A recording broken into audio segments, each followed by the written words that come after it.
안녕하세요. 사연을 시작하기에 앞서 구독과 좋아요 부탁드려요. 감사합니다. 사연 시작해 볼게요. 결혼 초기만 해도 별 문제 없었어요. 남편과 연애 3년 끝에 결혼을 했고 친정 부모님께서 지방에 64평짜리 집을 마련해 주셨죠. 마당도 있고 방도 6개나 되는 넓고 좋은 집이었어요.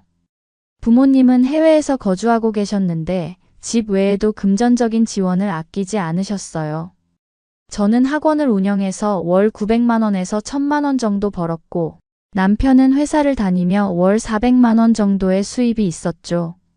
연애할 때만 해도 남편은 정말 좋은 사람이었어요. 다정하고 배려심도 많았고 제 일에도 관심을 가져주었어요. 친정 부모님도 남편을 마음에 들어 하셨고 결혼 준비 과정에서도 많은 도움을 주셨어요. 신혼집을 마련해 주실 때도 딸이 좋은 환경에서 살기를 바라는 마음으로 최선을 다해 주셨어요. 저는 그런 부모님께 정말 감사했고 남편과 함께 행복한 가정을 꾸려나가겠다고 다짐했어요. 처음 1년 정도는 정말 달콤했어요. 넓은 집에서 둘만의 시간을 보내며 서로를 더 알아가는 재미가 있었어요.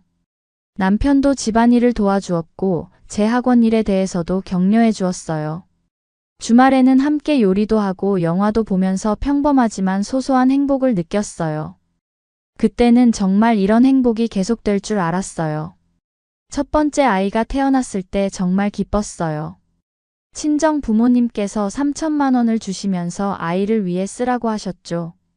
저는 그 돈을 소중히 저축해 두었어요. 둘째가 태어났을 때도 마찬가지로 3천만 원을 더 주셨어요.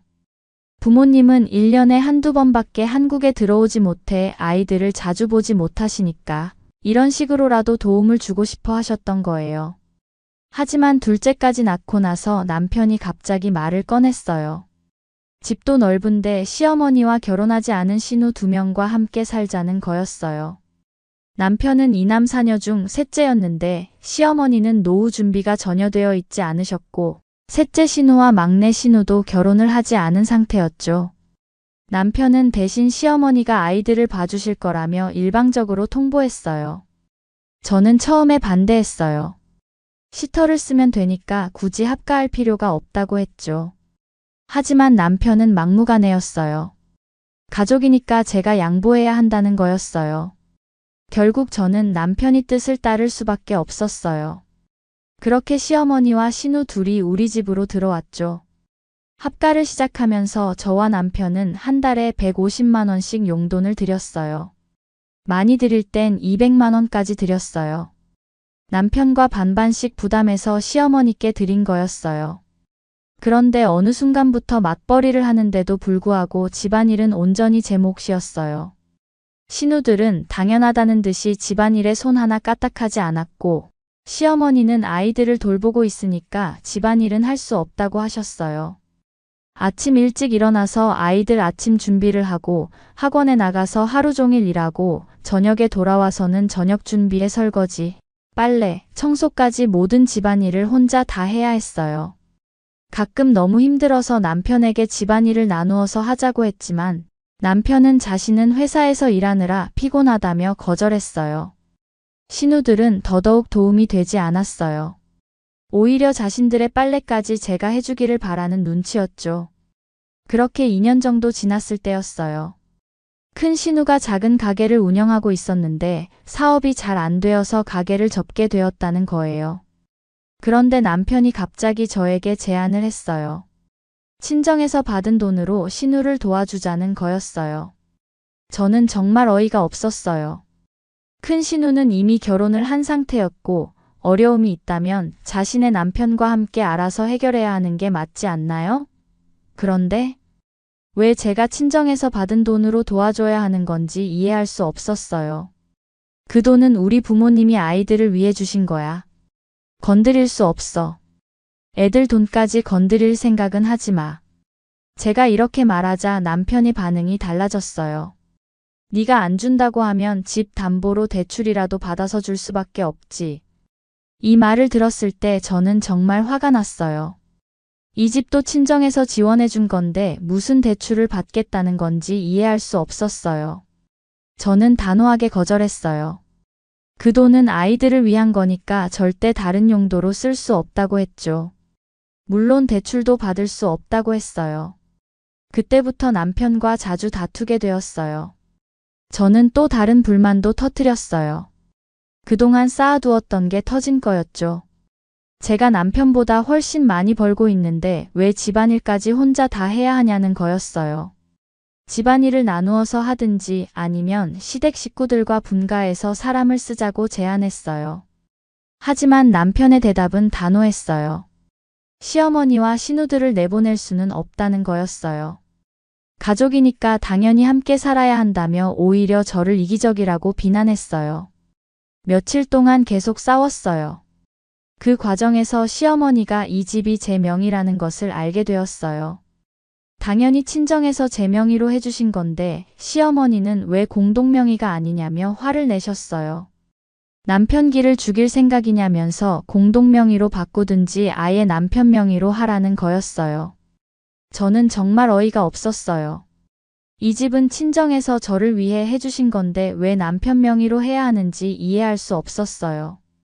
저는 그럴 수 없다고 단호하게 말했어요. 그러자 시어머니가 갑자기 태도를 바꾸셨어요. 이제부터는 아이들을 봐줄 수 없다는 거였어요. 저는 그럼 이 집에서 나가시라고 했어요. 그리고 용돈도 이제는 남편한테만 받으시라고 했죠. 그 순간 남편이 갑자기 제 뺨을 때렸어요. 결혼 후 처음 있는 일이었어요. 저는 정말 충격받았어요. 그동안 쌓였던 모든 불만이 한꺼번에 터져나왔어요. 그럼 너도 같이 나가. 저는 소리쳤어요. 내 집에서 내 돈으로 편하게 사는 건 저가 아니라 남편 가족들이라고 했어요. 저는 매일 일하고 집안일까지 하고 시댁 뒤치다꺼리를 다 하는데 이제 아이도 안 봐준다는데 왜 계속 모셔야 하느냐고 따졌어요. 물론 아이를 봐주실 의무는 없죠. 그런데 제 집에 얹혀 살면서 용돈까지 받으시는데 집명에 안 바꿔준다는 이유로 갑자기 태도를 바꾸니 너무 화가 났어요.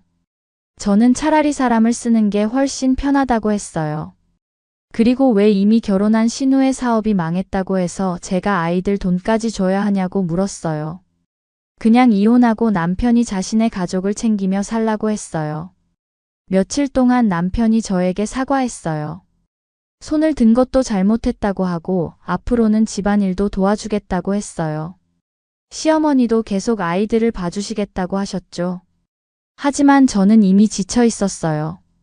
이런 일들이 반복될 것 같았어요. 그리고 분가를 한다고 해서 남편이 변할 것 같지 않았어요. 근본적으로 남편은 자신의 가족을 우선순위에 두고 있었고 저와 아이들은 그 다음이었어요. 제가 번 돈도 친정에서 지원해 주신 것도 모두 당연하게 생각하고 있었죠. 그런데도 남편은 끝까지 시댁 식구들과의 분가는 할 수 없다고 했어요. 가족이니까 함께 살아야 한다는 고집을 버리지 않았어요. 저는 그때 깨달았어요. 이 사람과는 더 이상 함께 살 수 없다는 것을 말이에요. 시댁과 합가한 후에 결혼 생활 내내 저는 혼자였어요. 남편은 물론이고 시댁 식구들도 저를 가족이라고 생각하지 않는 것 같았어요. 그저 돈을 벌어다 주고 집안일을 해주는 사람 정도로 여기는 것 같았어요. 제가 힘들다고 하면 오히려 이기적이라고 했고 제가 친정에서 받은 지원을 당연하게 여겼어요. 특히 시어머니가 아이들을 안 봐주겠다고 했을 때 정말 실망스러웠어요. 그동안 용돈도 드리고 집안일도 다 하고 용돈까지 드렸는데 자신의 뜻대로 안 된다고 해서 아이들을 볼모로 삼는다는 게 이해할 수 없었어요. 결국 저는 이혼을 결정했어요. 남편은 끝까지 만류했지만 제 마음은 이미 굳어져 있었어요. 시댁 식구들은 오히려 저를 나쁜 며느리라고 비난했어요. 가족을 버린다고 했죠. 하지만 정작 저를 가족으로 대해준 적이 있었나 싶었어요. 이혼 과정은 쉽지 않았어요. 남편이 재산 분할을 요구했거든요. 하지만 집은 친정에서 해준 거고 제 명의로 되어 있었기 때문에 법적으로 크게 문제가 되지 않았어요. 아이들 양육권도 제가 가져왔어요. 남편의 경제적 능력이나 양육 환경을 고려했을 때 저쪽이 더 유리했거든요. 이혼 후 시댁에서는 저를 엄청 원망했어요. 남편도 결국 혼자가 되었고 시어머니와 시누들을 계속 부양해야 하는 상황이 되었죠. 하지만 그건 남편이 선택이었어요. 가족이라는 이름으로 저에게 모든 부담을 지우려 했던 결과였죠. 지금은 아이들과 함께 잘 살고 있어요. 집안일을 혼자 해야 하긴 하지만 예전보다 훨씬 수월해요. 시댁 식구들 뒷바라지를 하지 않아도 되니까요. 아이들 돌봄은 시터를 고용해서 해결했어요. 그게 훨씬 편하고 효율적이에요. 친정 부모님은 처음에는 이혼을 아쉬워하셨지만 제 상황을 이해해 주셨어요. 지금도 아이들을 위해 지원을 아끼지 않으세요. 가끔 후회될 때도 있어요. 정말 끝까지 노력해봤어야 하나 싶기도 하고요. 하지만 그때의 상황을 다시 생각해보면 다른 선택지가 있었을까 싶어요. 남편은 끝까지 자신의 가족을 포기할 수 없다고 했고 저는 더 이상 그런 상황을 감당할 수 없었거든요. 결혼이라는 게 참 어려운 것 같아요. 두 사람만의 문제가 아니라 양쪽 가족의 문제이기도 하죠. 하지만 그렇다고 해서 한쪽이 일방적으로 희생해야 한다는 건 옳지 않은 것 같아요. 서로 존중하고 배려해야 하는 건데 제 결혼 생활에서는 그런 게 없었어요. 지금 생각해보면 남편이 정말 저를 사랑했다면 저의 입장도 이해하려고 노력했을 거예요. 제가 힘들어한다는 걸 알았다면 조금이라도 배려해줬을 거고요. 하지만 남편에게는 가족이라는 이름의 의무가 사랑보다 컸던 것 같아요. 시댁 식구들도 마찬가지였어요. 정말 저를 가족으로 생각했다면 저에게만 모든 부담을 지우지는 않았을 거예요. 함께 살면서 서로 도와주고 배려하는 게 가족이지 한 명이 모든 걸 감당하는 게 가족은 아니잖아요. 돈 문제도 그렇고 집안일 분담 문제도 그렇고 모든 게 저에게만 희생을 강요하는 시기였어요. 집안일은 온전히 제 몫이었고 친정에서 받은 지원도 당연하게 여기면서 그걸 시댁을 위해 쓰라고 하는 거였어요. 지금은 아이들과 평화롭게 살고 있어요. 물론 혼자 아이들을 키우는 게 쉽지는 않지만 예전처럼 스트레스 받으며 사는 것보다는 훨씬 나아요. 아이들도 엄마가 웃는 모습을 더 많이 보게 되었다고 해요. 가끔 아이들이 아빠를 그리워할 때가 있어요. 그럴 때는 마음이 아프죠. 하지만 아이들에게는 아빠에 대해 나쁘게 말하지 않으려고 해요. 그건 아이들이 자라서 스스로 판단할 일이니까요. 남편도 가끔 연락을 해요. 다시 시작하자고 하거나 아이들을 보고 싶다고 해요. 하지만 근본적으로 변한 건 없는 것 같아요. 여전히 시댁 식구들과 함께 살고 있고 제가 왜 떠났는지에 대해서는 이해하지 못하는 것 같아요. 이혼이 정답이었는지는 아직도 확신이 서지 않아요. 하지만 적어도 지금은 제가 원하는 방식으로 살 수 있어요. 아이들을 위해서도 저를 위해서도 이게 더 나은 선택이었다고 생각해요. 결혼할 때는 정말 행복할 거라고 생각했어요. 사랑하는 사람과 함께 가정을 꾸리고 아이들을 키우며 행복하게 살 거라고 상상했죠. 하지만 현실은 달랐어요. 결혼은 두 사람만의 문제가 아니었고 양쪽 가족 모두가 관련된 복잡한 일이었어요. 특히 경제적인 부분에서 갈등이 많았어요. 저는 친정의 지원을 받고 있었고 남편은 자신의 가족을 부양해야 하는 상황이었어요. 서로 다른 환경에서 자란 사람들이 만나서 하나의 가정을 이루는다는 게 얼마나 어려운 일인지 깨달았어요. 하지만 그렇다고 해서 한쪽이 일방적으로 희생해야 한다는 건 옳지 않다고 생각해요. 부부라면 서로의 상황을 이해하고 배려해야 하는 거죠. 저도 남편의 가족에 대한 책임감은 이해했어요. 하지만 그것 때문에 저와 제 아이들이 희생되어야 한다는 건 받아들일 수 없었어요. 새로운 시작이 쉽지만은 않지만 매일매일이 제 선택이고 제 책임이라는 게 좋아요. 더 이상 누군가의 눈치를 보며 살지 않아도 되고 제가 원하는 방향으로 인생을 설계할 수 있게 되었어요. 이게 진짜 자유로운 삶이구나 하는 생각이 들어요. 제 긴 이야기를 끝까지 들어주셔서 감사합니다. 구독과 좋아요, 알림 설정까지 잊지 마세요.